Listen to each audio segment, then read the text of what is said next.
મહુવામાં કોંગ્રેસ જનતા પાર્ટીના સમર્થનમાં વિરોધ પ્રદર્શન તારીખ 23 જુલાઈ 2024ને ગુરુવારના સાંજના 6 કલાકે દિલ્હીના જંતર મંતર આંદોલનના પડઘા મહુવામાં પડ્યા। કાર્યકરોએ સરકાર વિરોધી સૂત્રોચ્ચાર કર્યા।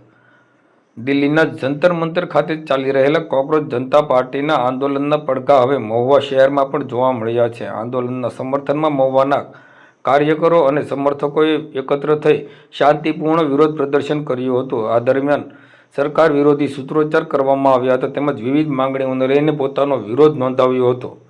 વિરોધ પ્રદર્શન દરમિયાન પોલીસ દ્વારા જરૂરી બંદોબસ્ત ગોઠવવામાં આવ્યો હતો। સમગ્ર કાર્યક્રમ શાંતિપૂર્ણ વાતાવરણમાં પૂર્ણ થયો હતો અને કોઈ અનિચ્છનીય ઘટના બની ન હતી।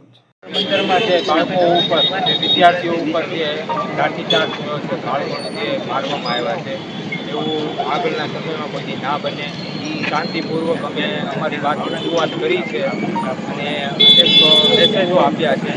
અને બાળકો અત્યારે ઘણી મહેનત કરીને આગળ વધતા હોય, રિઝલ્ટ લાવવા માટે આગળ વધતા હોય, એના પેરેન્ટ્સ છે એ વધારે મહેનત કરતા હોય, ટ્યુશન ખર્ચા છે, ફીસ ખર્ચા છે, ઘણા ખર્ચાઓ છે કે જે સહન કરીને સંઘર્ષ કરીને બાળકોને ભણાવતા હોય એટલે એ બાળકોના પેપર લીક થાય, બાળકોનું ભવિષ્ય બગડે।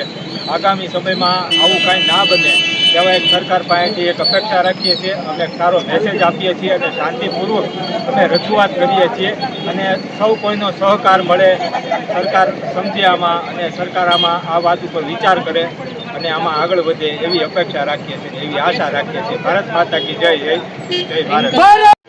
મારું નામ દાસ દીપક છે અને આજે જે દિલ્હીમાં જંતર મંતરમાં જે નેટની એક્ઝામના પેપર જે ફૂટેલા છે અને જે વારંવાર જે બધી અનેક ઘટનાઓ ઘટે છે, સરકાર અત્યારે 30 વર્ષથી રાજ કરે છે તો સરકાર શું કરી રહી છે ને ત્યાં છોકરાઓ હવે જવાબ એનો માગવા આવ્યા છે તો સરકારને વિનંતી છે કે તમે અમે તાત્કાલિક ધોરણે જે કાંઈ એમાં કાંઈ પગલાં તમારે લેવાના હોય તમારે એમનું સમાધાન કરવું ઘડીક થાય તો તમને એમ થાય કે મારે શું કહેવું એટલે તમારો કોઈ મેળ છે નહીં।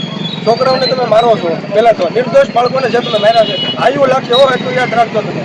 આ સરકાર ભૂંડી પટી આવે છે ને એને ખબર છે કે હવે અમે છે ને સરકાર પડી જવાની છે એટલે એને ભીડ પડી ગઈ છે। તમે ખરેખર આ જે બાળકોની સાથે જે અન્યાય કરો છો ને એ કરવાનું બંધ કરી દો, મહેરબાની કરીને તમને રિક્વેસ્ટ છે બે હાથ જોડીને। બીજું, મહુવાની અંદરથી આજે જાગૃત પબ્લિક તરીકે અમે આવ્યા છીએ, અમે કોઈ રાજકીય પાર્ટી સાથે કોઈ અત્યારે અમારે લેવા દેવા નથી। અત્યારે અમે જે આવ્યા છીએ બાળકો માટે આવ્યા છીએ। હવે તમે મહુવામાં એજ્યુકેશનમાં તમે ગણો કે અહીંયા નીટના એક્ઝામ માટે કે અહીંયા અઢળક ડૉક્ટરનું હબ કહેવાય ભાવનગર જિલ્લાની અંદર, છતાં કોઈ સારા માણસો અહીંયા આવ્યા નથી આના સમર્થન કરવા માટે। તો આ ગામની તમે દિશા તો જુઓ, આ શું કરશે પબ્લિક બધી એ કાંઈ સમજાતું નથી। હવે નીટના એક્ઝામના 500 માર્ક આવ્યા, અમારે 600 માર્ક આવ્યા, અમારે 700 માર્ક આવ્યા, અમારી સ્કૂલના 500 વ્યક્તિઓ, અમારી સ્કૂલના 400 વ્યક્તિઓ, એટલે ભાઈ તમારી સ્કૂલના 400 વ્યક્તિ કે 500 વ્યક્તિ જેટલા પાસ થાય એટલા, હવે તમારા છોકરા